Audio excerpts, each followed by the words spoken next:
Good morning guys, this is Kuya Je at welcome back po muli sa aking channel. Today, nandito po tayo ngayon sa Lopez, Quezon. At nung isang araw po ay galing tayo ng Camarines Norte. Napakaganda po ng vlog natin dyan, pwede nyo pong panoorin. At ngayon naman po ay pupuntahan natin ang magiging pinakamahabang bridge na tatawid ng dagat dito sa Calabarzon para pagkonektahin ang mainland Luzon at ang Alabat Island. Ito ay tinatawag nilang the Roma Point Bridge at ang haba po nito ay tinatayang 1.7 kilometers. At ngayon titingnan natin kung ano na yung sitwasyon, ano na yung progress doon sa project na yun. Kasi pag pupunta ka ng Alabat Island, kailangan mo pang umikot papunta ng Atimonan para doon sumakay ng barko o roro, tapos saka ka pupunta doon sa Alabat. Pero kung matapos itong bridge na to, mas mapapadali na po yung biyahe kasi mula dito sa Lopez, Quezon, pwede mo na itawid yung inyong mga sasakyan gamit yung tulay. Okay, tara. So kasama pa rin natin si J4. Par, kaway ka muna, Par. Ayan, kasama pa rin natin si J4. Yung ibang mga kasama namin umuwi na kahapon. At okay, tara, inuulan pa rin po kami. Time check, mag-aalas 10 na, 9:47 ng umaga. Mula dito, nasa 21 kilometers. Base kay Google Maps, 53 minutes. Tara. Uy, medyo nag-clear, Par.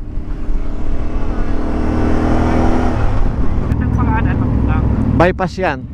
Ayun o, to Manila, bypass. Para hindi na tayo dumaan dyan sa Lopez proper. Tayo. Ay, haba din ng traffic, Par.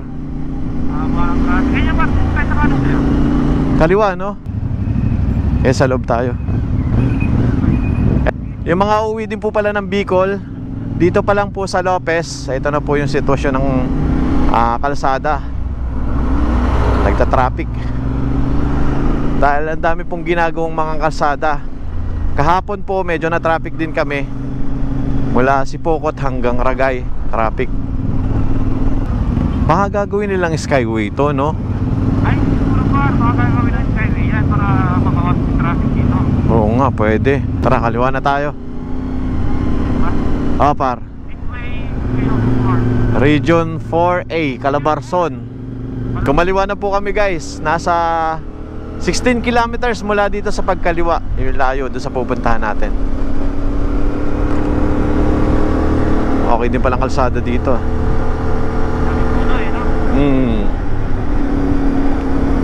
Guys, ito yung sinasabi ni Kuya kanina na lokal na nasira daw yung kalsada dito.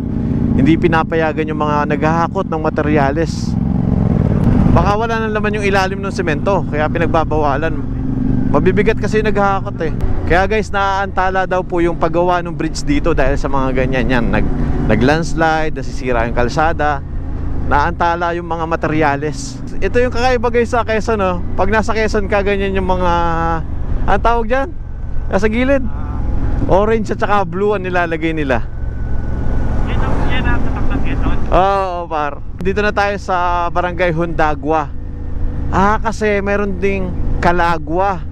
Mahilig sila sa gua. Oo nga, no? Bakit kaya? Ito? Wait lang. Ay hindi, dito pala. Diretso pala. Diretso? Dito sa may relay? Oo, yan pala, Par. Ano kaya ito, no? Dito tayo. Ay, dito, Par, yung yung sinasakay nila sa riles, yung tinutulak. Yan yung gusto ko pang isang i-document. Yung sasakay ka sa riles, tapos tutulak-tulak. Ayun o, antayin natin. Ayun, may dadaan. Gilid tayo, gilid tayo. Eto siguro hanggang dito lang. May makina yung iba Ate, pwede po magtanong, anong tawag po sa ganyan? Skates po. Ha? Skates. Skates? Skates. Okay, so ito yung ginagawa nilang service. Saan ang biyahe nito, Kuya? Kalawag po. Kalawag. Mula dito, papuntang Kalawag. Papunta po dito sa kabila, meron din. Meron po, Lopez. Lopez. Magkano po yung sakay sa ganito? Ang isa po ay 40. 40 ang isa. Tapos, paano pag may dumaan na tren? Bababa po kami. Tulong-tulong na yun, lahat ng mga sakay. Hindi. Tapos, Buhatin. ang galing, nabubuksan yung gitna. Tapos saka bubuhatin nung mismong may-ari o mga tao. Okay lang. Kaya buhatin. Kaya? Ayun. Ay, ang lakas. Ilang kilo yan? Wala na, mga Sabi ni sir, nasa 120 kilos. Ang bigat din. Ayan, parang isang ano na, malaking tao na. Napakabigat din. 40 daw mula Kalawag hanggang dito.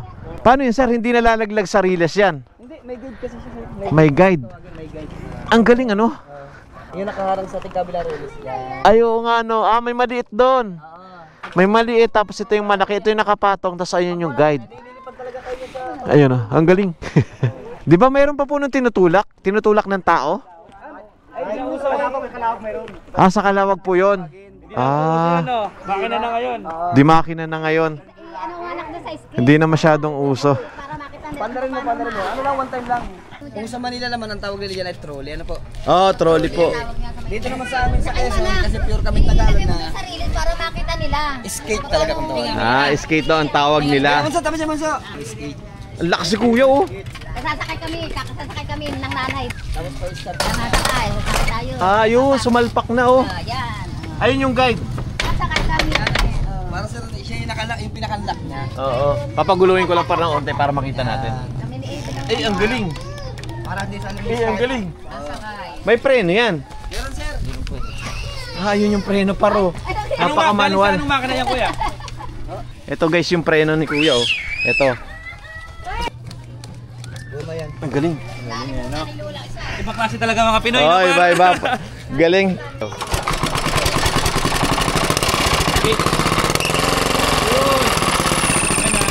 Ayun yung pampandar. Kaya Galing ah. Ang galing.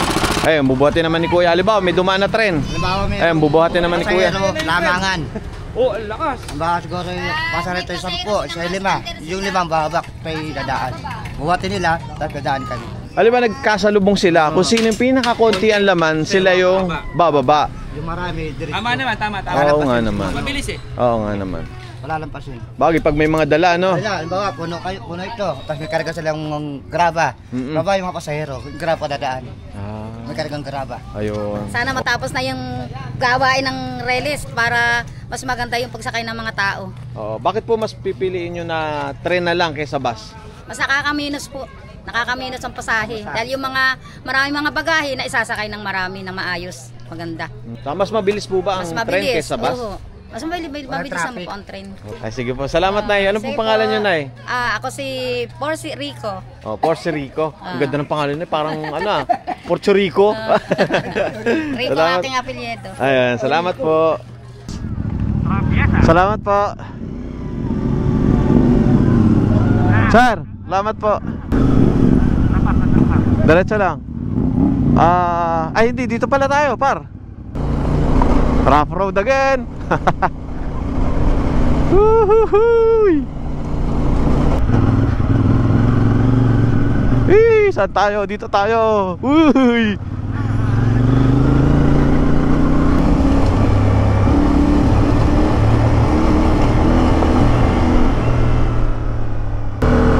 Ayan guys, sementado siya pero sira-sira na. Dahil siguro talaga doon sa mga truck na dumadaan dito, mabibigat. Tsaka medyo maliit yung kalsada kung magiging main road to. Sana lakihan nila. Rough road par.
Guys, ito nilalakihan na rin nila yung kalsada.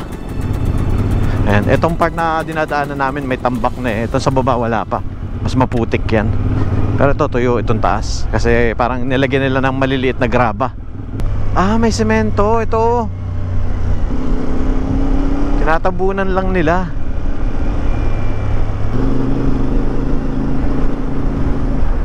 Ito yung mga backhole oh.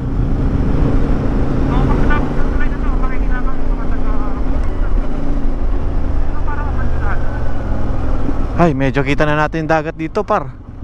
Oh. Oh. Parang may mga mangrove. Roma na to. Ayun guys, Roma na daw pala to. Mahaba na rin guys yung nagagawang kalsada oh. So sabay ginagawa. May gumagawa dun sa tulay, may gumagawa din dito sa kalsada. Maganda, maganda yung ganun. Para pag natapos yung tulay, pag binuksan, tapos na rin kaagad tong kalsada. Ay, nakikita ko na dito sa kaliwa. Oo, nakita ko na.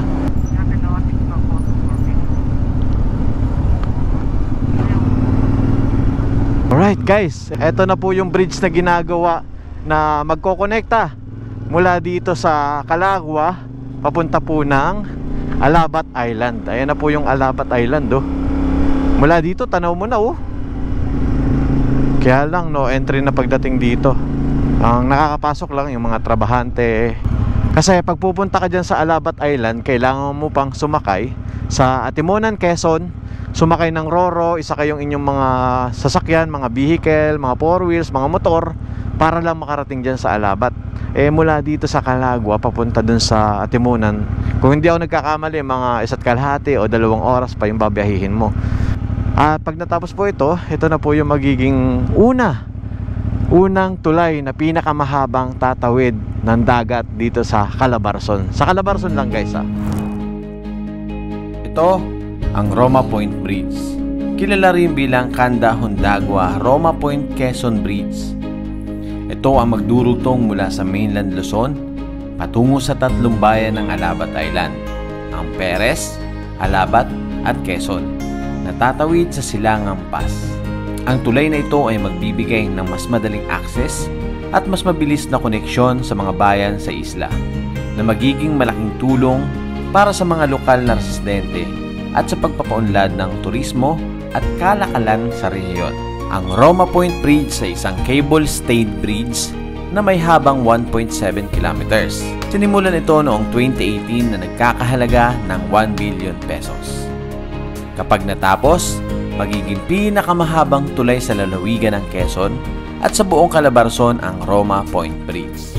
Sa kasalukuyan, ang tanging paraan ng transportasyon sa pagitan ng Alabat Island at mainland Luzon ay ang mga biyahe ng bangka o roro na mas madalas nakakansela kapag masama ang panahon.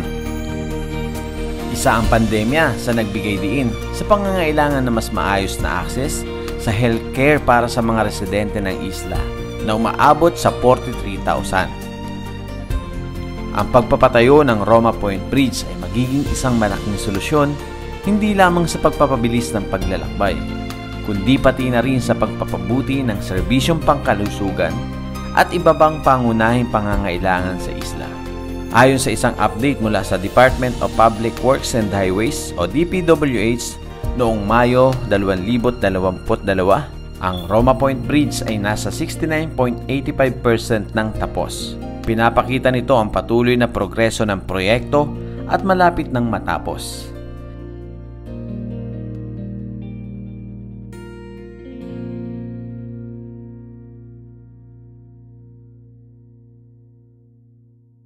Alright guys, so nakita na natin yung Roma Point Bridge na ginagawa dito, kung ano yung update. At ngayon naman po, pupuntahan naman natin yung Atimonan Port kung saan sumasakay yung mga pupunta ng Alabat Island. Medyo malayo base sa mapa mula dito sa kinatatayuan natin na part ng Roma. Nasa 67 kilometers. Paglalakbayin natin is nasa 1 hour and 46 minutes.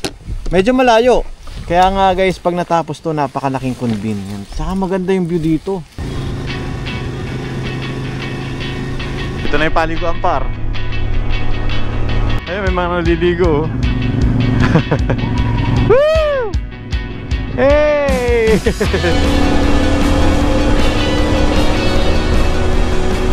Ayan, kakain po muna kami dito sa Lolo Police Eatery. Malamang, police to siguro, no? Ano po yung kinalas? Alin po dito yung kinalas? Magkano po yung ganon? Meron pong ganon. Ano po yung may kanin? Ano po yun? Guys, yung kinalas pala, para siyang mami. Kung mayroong mami sa Batangas, meron din pala dito ang tawag, kinalas. Try ko yung ibang ulam dito, ibang putahe. Yan ah. Siyempre nanggit tayo doon sa isda. Kaya kumuha din tayo ng isda. Thank you po. Ano tawag dito sa isda to? Oh, lumahan pala to. Lumahan. Alumahan. Kala ko matambaka. Alumahan. Alumahan pala yung isda na to. 2020, bumaha po. Nandito po. Ano po yun? May bagyo. Yun pala ito. Ulysses. Opo. Saka Pipito. Kahit Pipito, kailan lang? Guys, kaya pala mayroon dyang ginagawa na skyway o yung tulay is dahil itong part na to is binabaha. Noong nakaraan daw na 2020 daw, bumaha dito. Dito kay nanay, hanggang dito daw. Hanggang dito yung baha, umaabot. Tingnan nyo naman. Ayun po sa may tricycle yon, tapos hanggang dito aabot. Ibig sabihin, ang laki talaga ng baha. Siguro pag naiipon yung tubig, walang exit. Oh, ayun. Kaya pala may ganyan. Akala ko naman magiging expressway siya o kadugtong nung bypass para mas papadali. Yung pala yung dahilan. At least sasagot na yung katanungan namin kanina. Tara. Walang exit yung tubig. O ito. Ito guys, binabaha pala to pag malakas yung ulan. Mga 2 araw na umuulan, tuloy-tuloy. Yun, bumabaha pala, kaya ang ginawa nilang dito, solusyon na yan, tinaasan nila to, tataasan nila tong kalsada. Nasagot na yung tanong natin. Ito kung gandahan dito sa Quezon Par, marami ng bypass para yung mga truck hindi na dumadaan sa sa bayan, mga bayan-bayan. So less traffic na. Ayan, nakasulat naman eh. Gapang yan. Oh. Kaya madalang talaga yung dadaan dito. Piling-piling mga truck. Talagang makakaahon dito.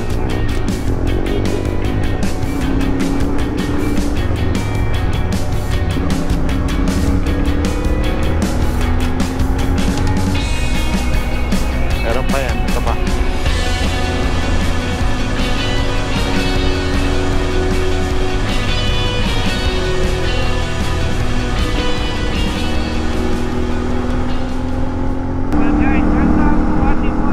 Atimonan. Ayan guys, mula dito natatanaw na natin yung port kung saan sumasakay yung mga sasakyan papunta doon sa Alabat. Kaya lang hindi natin makita yung Alabat at maulan. Tatabunan ng ulap at saka ulan. 3 minutes, so nandun na tayo. Pero hindi na po kami lalapit doon sa mismong bungad kasi bawal nga magpalipad doon. Or pwede tayo sa Caltex Par, no?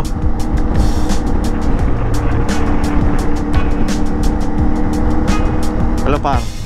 Ang Port of Atimonan ay isang pantalan na matatagpuan sa bayan ng Atimonan, sa lalawigan ng Quezon, sa rehiyon ng Calabarzon sa Luzon. Ang pantalang ito ay may mahalagang papel sa kalakaran at transportasyon sa rehiyon, lalo na sa produkto ng agrikultura at iba pang kalakal na dumadaan patungo sa iba't ibang bahagi ng bansa. Isa na nga sa nakikinabang dito ay ang mga taga-Alabat Island. Dahil sa lokasyon ng Port of Atimonan, ito ang nagiging pangunahing daungan para sa mga tao mula sa mainland Luzon na nais magtungo sa Alabat Island. Bagamat may mga maliliit na pantalan sa Alabat, ang Atimonan ay ang pinakamalapit na pangunahing port na may sapat na kagamitan at kapasidad para sa mga ferry at barko. May mga regular na ferry o bangka na bumabiyahe mula sa Port of Atimonan patungo sa Alabat Island at vice versa. Ang biyahe ay karaniwang para sa mga lokal na residente lamang, pati na rin sa mga turista at mga manlalakbay para sa mga negosyo. Ngunit kung masama ang panahon, ang lahat ng biyaheng ito ay apektado at naaantala. Kaya isang malaking pakinabang kung matatapos at magagamit ang Roma Point Bridge bilang pangunahing daan patungo sa Alabat Island.